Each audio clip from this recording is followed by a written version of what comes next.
Call Kelvin Davis.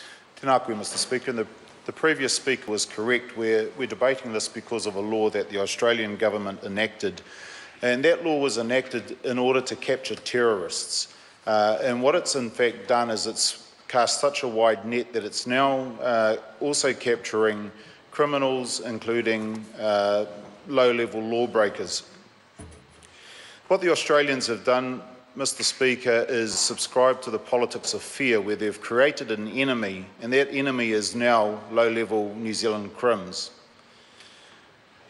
They've created the enemy, and they're using that enemy now to justify all manner of human rights abuses. And it's actually my objection to their law is in fact the human rights abuses. Now, Minister Adams was correct. They have a sovereign right to make the laws as they see fit, the Australian government, but there needs to be an objection I have about the law that they've created is that it lacks any proportionality, where these low-level lawbreakers are now being subjected to the most heinous of conditions in detention centres. And I believe that New Zealand has an obligation as a member of the international community to stand up and expose just how bad those conditions are. Now, it's easy for us as a nation to condemn terrorist organisations and third world countries with their human rights abuses. It's a lot harder for us to stand up and actually address the abuses of our closest friend and our ally. But that doesn't mean to say we're wrong to do it, and I believe that we need to speak out wherever there is tyranny and abuse. There's no justification really for the detention centres. First of all, because the prisoners could have their visa situation assessed before their prison sentence ends, and if they go through that process and it's determined that their visa is going to be totally revoked before the end of their prison sentence, and they get deported back, well, I'm okay with that. I'm okay with that. Better still, if the prisoners are let out into their communities and they spend time at home with their families, working, paying tax to the Australian government while that process is going through. That to me is an even better and more humane system. But if the Australians determine that they must detain these people, then all I think our New Zealand government needs to ask is that they be detained in a humane fashion. Now, everyone knows that I've been over there and I've met detainees and I've listened to their stories, and we've heard how they've been abused and they've been antagonised by guards, how they've been beaten, and the Australian government is denying all this. But there's a simple reason why, Mr Speaker. The bigger the lie, the easier it is to hide, and the Australian government is hiding these human rights abuses. I'd like Order. Can I just draw the member's attention to the bill? Can you sit down while I'm on my feet? Thank you. The members spent about 3.5 minutes outlining about the current situation in Australia, which has been well debated, not only in the House but also across the media. He now needs to bring himself to the provisions of the bill and to debate those, please. Mr Speaker, the situation in Australia leads to these detainees being brought back. And in 2 days' time, or in a couple of days' time, we're going to have a plane load of New Zealand detainees arrive on our shores.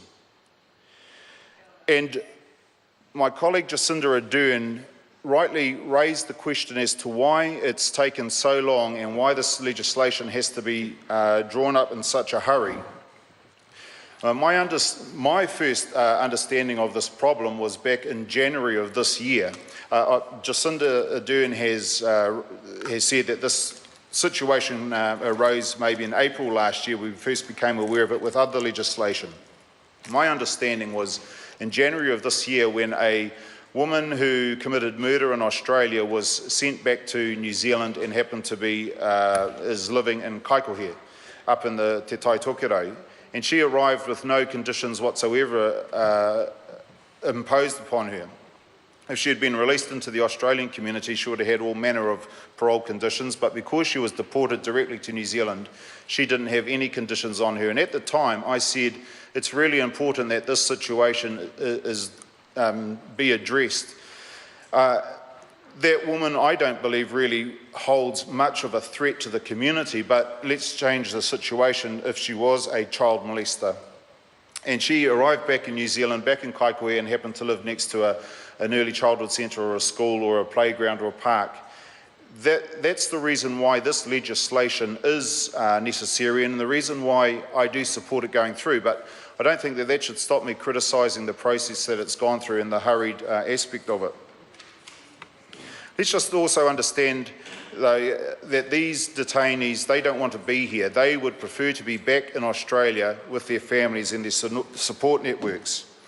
And this is one of my main criticisms of this legislation, Mr. Speaker, is that although they are arriving here and they're going to have these monitoring conditions, which I agree with, my greater concern is that there are no social support, there's no social support in the legislation to really look after their needs. Now, understand that they're going to arrive in New Zealand. They'll have, I think they've given a couple of $100 and 5 days accommodation in a motel somewhere.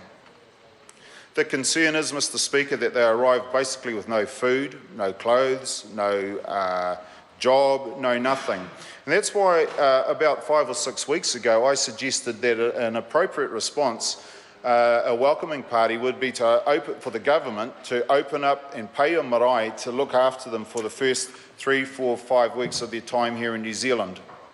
That way they would have somewhere to go to. That way they would be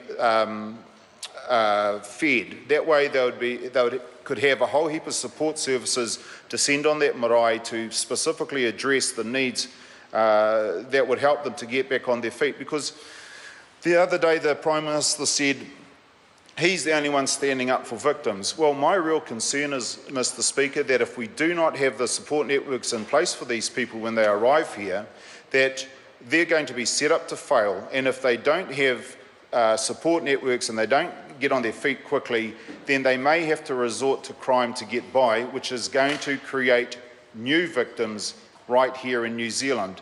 Another concern of mine is that when they arrive here, and if we don't have the wraparound support services for these people, then they're going to be easy fodder for gangs, because they'll be looking for someone somewhere to actually support them and help them get by and to protect them.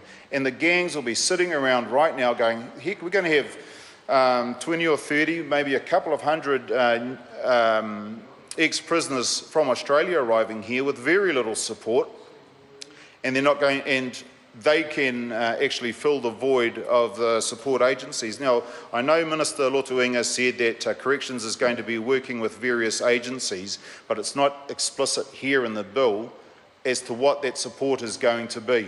And I think that there needs to be, the government needs to act swiftly to make sure that these people aren't set up to fail once they get here, that they are supported.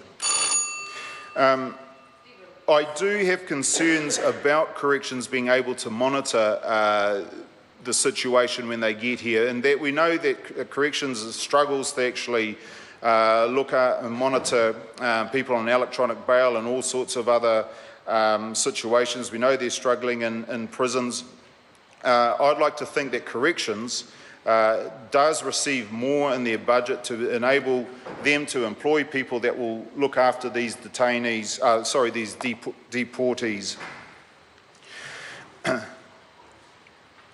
Just to wrap up before, and again, we're going through this whole process over the course of the evening. I just want to wrap up by saying that, and it does go back to the situation in Australia, that at some stage in the future, there will be an inquiry into the human rights abuses in the detention centres in Australia.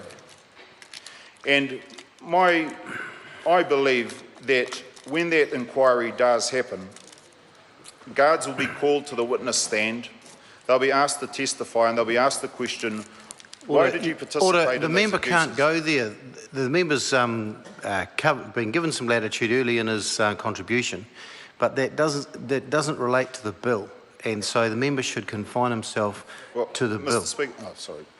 I just do have one sentence. When they Well, I'm sorry, but you can't get into that situation. In effect, the Speaker's ruled that you can't go there, and you shouldn't. Point of order. Point of order, Mr. Speaker. My colleague is speaking to the origin of a significant number of these offenders who are being deported directly from this place, and in fact the bill itself references the fact that many of them will be held in detention before being deported here. It is explicitly mentioned in the bill, and I would have thought would have been in scope. Yes, and the provisions of the bill relate to monitoring of those people when they return back to New Zealand, and that is what they are what the provisions are. It's fairly straightforward, and the member has already been given 4 minutes of a 10-minute speech to cover that when he was asked now to confine himself to the bill. And so once the Speaker has intervened and said don't go there, it isn't in order for a member to say, well, I've just got a little bit more to say. That's the rules and I don't make them.